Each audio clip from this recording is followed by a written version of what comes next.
অর্জুন আর আমার মধ্যে সেসব কিছুই হয়নি যেটা একজন স্বামী স্ত্রীর মধ্যে হয়ে থাকে। তোমাদের দুজনের বিয়ে হয়েছে এতগুলো দিন হয়ে গেল, তাহলে এসব তুমি কি বলছো মা? কল্পনা, বৌমার ভালোবাসায় তুমি তো অন্ধ আগেই হয়েছিলে, আজ কালা হয়ে গেলে। শোনোনি ও কি বলল?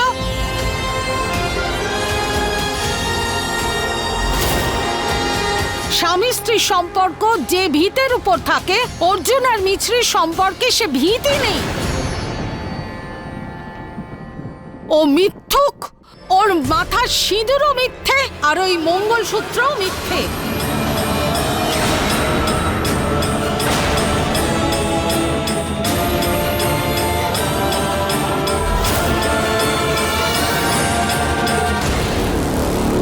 আমি আপনাদের সবাইকে কাল থেকেই সত্যিটা বলতে চেয়েছিলাম, কিন্তু কিন্তু তোমার মনে হলো কালকে সত্যিটা বললে সবার কষ্ট হবে। কিন্তু যদি আজকে কথাটা আমাদের বলা যায়, তাহলে আমাদের মনটা পুরো ভাঙতে পারবে, তাই তো?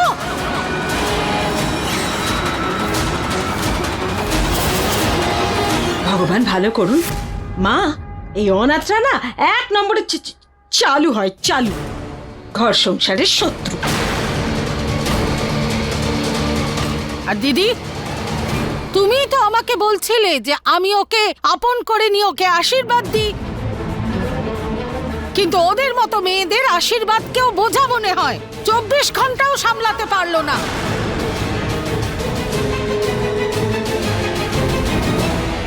অনু আর আমি তো ওকে আগেই পছন্দ করতাম না, কিন্তু আজ ও তোমায়, কল্পনাকে, অশ্বিনকেও প্রতারণা করেছে। এবার বলো তুমি কি বলবে?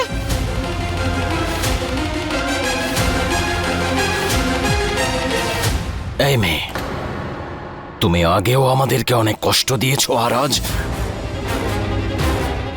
আজ তুমি আমাদের পরিবারের মুখে চুনকালি দিয়েছো, এইভাবে ঠকালে আমাদের। আমি আপনাদের কাউকেই ঠকাতে চাইনি, কিন্তু আরে তোমার তো মানসিকতাই এমন, প্রতারণা ছাড়া আর কি শিখেছো? আমি সবাইকে সত্যিটা বলার চেষ্টা করেছি। আরে কিসের চেষ্টা, বলারই থাকতো তাহলে সোজাসুজি বলে দিতে না।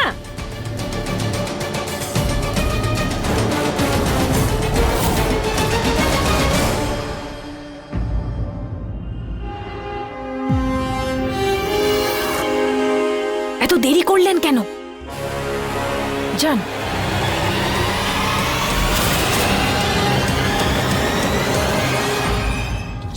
রিপোর্ট এসে গেছে, এবার তোকে আরো কাঁদাবো আমি মিছরি। তবে মানতেই হবে যে বাচ্চার মোহ দিয়ে খানিকক্ষণের জন্য তুমি আমাকেও মোহজালে ফাঁসিয়েছিলে।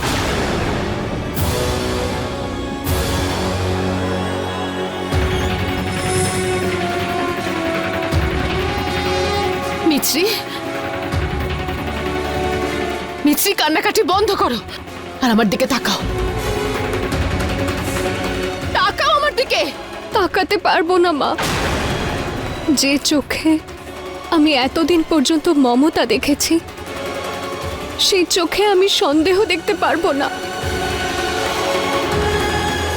আমি আপনাকে কষ্ট দিতে চাইনি মা।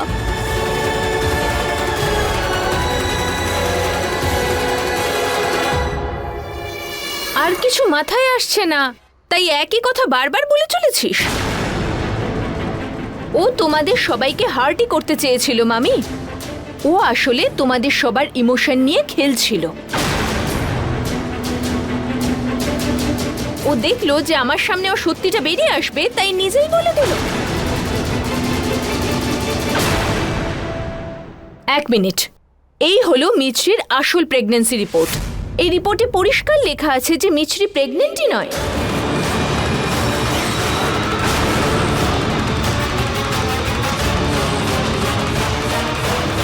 এবার তুই নিজেই বল যে তোদের দুজনের বিয়েতে কি সমস্যা আছে, আর তোমরা দুজন এখনো। চুপ করো অনু, এই সব কনফিউশন তোমার জন্যই ক্রিয়েট হয়েছে, আর এই ফেক রিপোর্টটাও তুমি তৈরি করিয়েছিলে। হ্যাঁ, বানিয়েছিলাম, কারণ তুমি নিজের ফ্যামিলিকে এভাবে ঠকাচ্ছ সেটা আর দেখতে পাচ্ছিলাম না।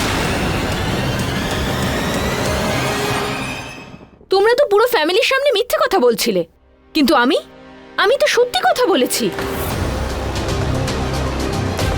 আরে যার বিয়েটা হতে হতে হয়নি তাকে জিজ্ঞেস করো বিয়ের ইম্পর্টেন্সটা কি।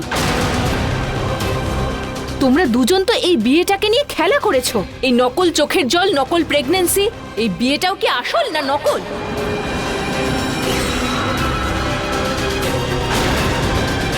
আরে এই ধরনের প্রশ্ন কেন? এটা তো সত্যি যে মিছরি এই বাড়ির বৌমা। যে এতদিনে স্ত্রী হতে পারেনি তাকে আমি বৌমা মানব কি করে?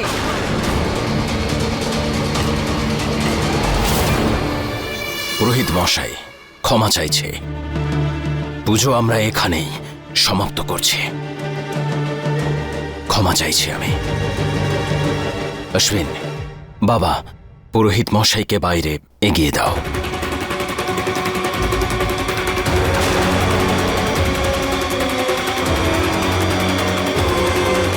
এই পুতুলগুলোতে অশ্বিনের ভালোবাসা ছিল।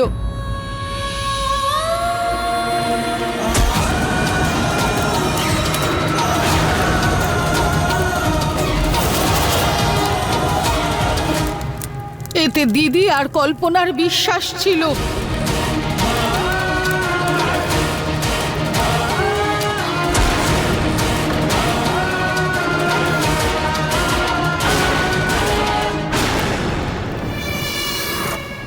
আর এতে আমার আশীর্বাদ ছিল।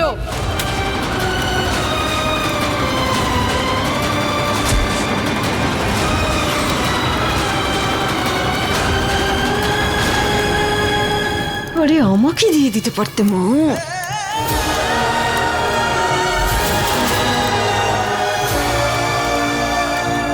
আমরা সবাই তোমায় উপহার নয়, আমাদের ভালোবাসা দিয়েছিলাম, কিন্তু আজ সবার ভালোবাসা পুড়িয়ে ছাড়খাড় করে দিয়েছো। দিদা, প্লিজ আমায় ক্ষমা করে দিন। আমি আপনাদের দুঃখ দিতে চাওনি তাই না? কিন্তু দুঃখটা হয়তো আমার কপালেই ছিল।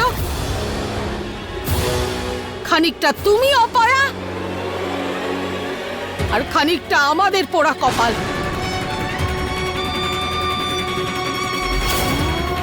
বেরিয়ে যাও এখান থেকে।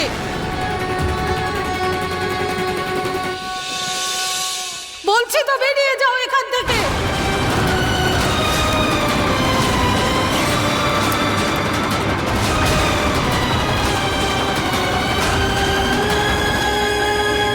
আমি ফাঁসতাম, তার আগেই মিছরি সত্যিটা বলে দিল। তোমরা সবাই আসলে দুর্ভাগা, বুঝলে বুড়ি? এখানে ভাগ্যবতী শুধু আমি। অর্জুনের ভগবান ভালো করুন। কে জানে কেমন মেয়ে ঘরে এনেছে। দুজনে স্বামী স্ত্রী হওয়া সত্ত্বেও কাছাকাছি আসেনি এখনো। এ আবার কেমন বিয়ে হয়েছে গো মা? ওরা দুজন তো নিজের ইচ্ছে বিয়ে করেছে, তাহলে মিছরি এমন কথা কেন বলছে যে দুজনের মধ্যে স্বামী স্ত্রীর কোনো সম্পর্কই নেই? কেন তা তো বলতে পারবো না, কিন্তু অন্তত ও সত্যিটা তো বলেছে। ঠাম্মি, একটা কথা বুঝতে পারছি না, অর্জুন এই লোক দেখানো বিয়েটা করলই বা কেন? যতক্ষণ না তুই বিয়ের জন্য হ্যাঁ বলবি ততক্ষণ আমি অন্যের একটা দানাও গ্রহণ করব না। ঠাম্মি, আমি বিয়ে করার জন্য তৈরি।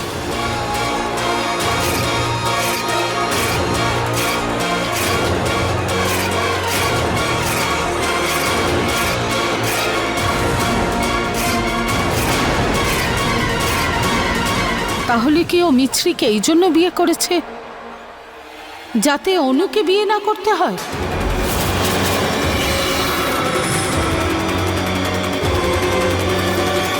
মাসি, মিছরি আর অর্জুনের বিয়েটা কি শুধুমাত্র লোক দেখানো? সত্যি কি ওদের দুজনের মধ্যে কোনো ভালোবাসা নেই? বলুন না মাসি, সবটাই কি শুধু লোক দেখানো? এতটুকু ভালোবাসা না একে অপরকে? ভগবানের ওপর ভরসা রাখো বৌমা।